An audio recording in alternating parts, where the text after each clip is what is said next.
GBA election ನಡೆದಿದೆ. Almost 5 ವರ್ಷ ಆಗೋಗಿದೆ. ಲಾಸ್ಟ್ ಮೇಯರ್ ಮತ್ತು ಕಾರ್ಪೊರೇಟರ್ಸ್ ಅನ್ನ ಬೆಂಗಳೂರಿನ ಜನ ನೋಡಿದ್ದು 2019ರಲ್ಲಿ ಮಾತ್ರ.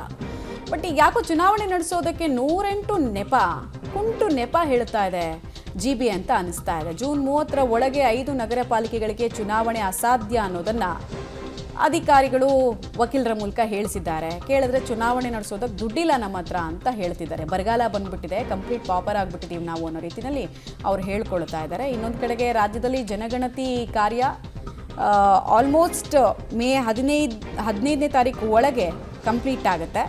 ಮೇ 15ರ ನಂತರವೇ 5 ಪಾಲಿಕೆಗಳಿಗೆ ಚುನಾವಣಾ ಕಾರ್ಯಗಳು ಆರಂಭ ಆಗುತ್ತೆ.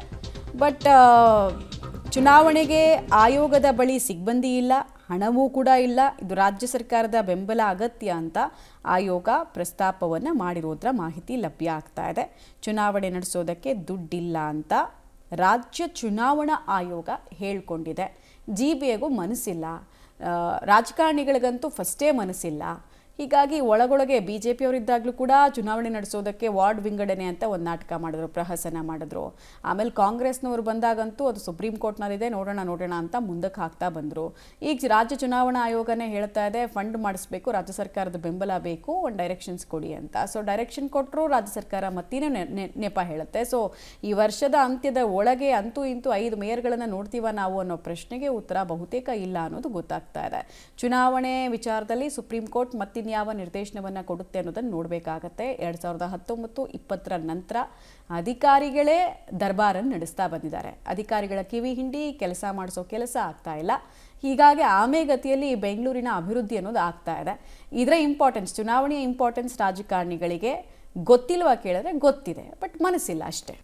5 ಪಾಲಿಕೆಗಳ ಎಲೆಕ್ಷನ್ಗೆ ಸಂಬಂಧಪಟ್ಟಂತೆ ನಾವು ಡೀಟೇಲ್ಸನ್ನು ಕೊಡ್ತಾ ಇದ್ವಿ ನಿಮಗೆ. ಯಾವ ರೀತಿ ಚುನಾವಣೆಗೆ ಹಣ ಇಲ್ಲ ಅನ್ನೋದನ್ನು ಆಯೋಗ, ರಾಜ್ಯ ಚುನಾವಣಾ ಆಯೋಗ ಸುಪ್ರೀಂ ಕೋರ್ಟ್ನ ಮುಂದೆ ಹೇಳಿದೆ ಅಂತ.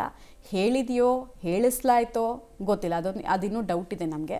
ಬಟ್ ಯಾರಿಗೂ ಒಂದು ಹುರುಪೇ ಇಲ್ಲ. ಚುನಾವಣೆ ನಡೆಸಬೇಕು, ಪಾಲಿಕೆಯಲ್ಲಿ ಮೇಯರ್ಗಳನ್ನು ತರಬೇಕು, ಕಾರ್ಪೊರೇಟರ್ಗಳನ್ನು ತರಬೇಕು, ಏನೂ ಇಲ್ಲ. ಪ್ರತಿ ವಾರ್ಡಲ್ಲೂ ಕೂಡ ದಿಕ್ಕು ದೆಸೆ ಇಲ್ಲದಂತೆ ಅಧಿಕಾರಿಗಳು ಹೇಳಿದ್ದನ್ನೇ ಕೇಳಿಸ್ಕೊಂಡು ಬರಬೇಕಾದಂತಹ ಸ್ಥಿತಿ ಇದೆ. ಮುಂಚೆ ಅಧಿಕಾರಿಗಳೇನಾದರೂ ಮಾತು ಕೇಳಲಿಲ್ಲ ಅಂದರೆ ಅಟ್ಲೀಸ್ಟ್ ಅವ್ರ ಮೇಲೆ ಕಂಪ್ಲೇಂಟ್ ಮಾಡೋದಕ್ಕೆ ಕಾರ್ಪೊರೇಟರ್ ಅಂತ ಪ್ರತಿ ವಾರ್ಡ್ಗೆ ಇರ್ತಾಯಿದ್ರು. ಬಟ್ ಈಗ ಅದೂ ಇಲ್ಲ. ಸೊ ಅಧಿಕಾರಿಗಳ ಆಡಿದ್ದೇ ಆಟ, ಹೇಳಿದ್ದೇ ಉವಾಚ ಅನ್ನೋ ರೀತಿನಲ್ಲಿ ಆಗಿದೆ. ಈ ಗತಿ ಇನ್ನೂ ಸುಧಾರಣೆ ಆಗಲ್ವಾ? ಸುಪ್ರೀಂ ಕೋರ್ಟ್ ಹೇಗೆ ನೋಡುತ್ತೆ ದುಡ್ಡಿಲ್ಲ ಅನ್ನೋ ವಿಚಾರವನ್ನು? ಯಾಕಂದರೆ ಕರ್ನಾಟಕ ಮತ್ತು GBA ಹೇಳ್ಕೊಳ್ಳೋದಕ್ಕೆ ಸಮೃದ್ಧ ಹುಲ್ಲುಗಾವಲು ರೀತಿ ಇರುವಂತಹ ಇಲಾಖೆ. ಸೊ ಅಲ್ಲೇ ದುಡ್ಡಿಲ್ಲ ಅಂತ ಹೇಳಿದ್ರೆ ಆಶ್ಚರ್ಯ ಆಗುತ್ತಪ್ಪ ನಂಬೋದಕ್ಕೆ. ಬಟ್ ಗೊತ್ತಿಲ್ಲ ಯಾವ ಪರಿಸ್ಥಿತಿನಲ್ಲಿ ಇದ್ದೀವಿ ನಾವು ಅಂತ.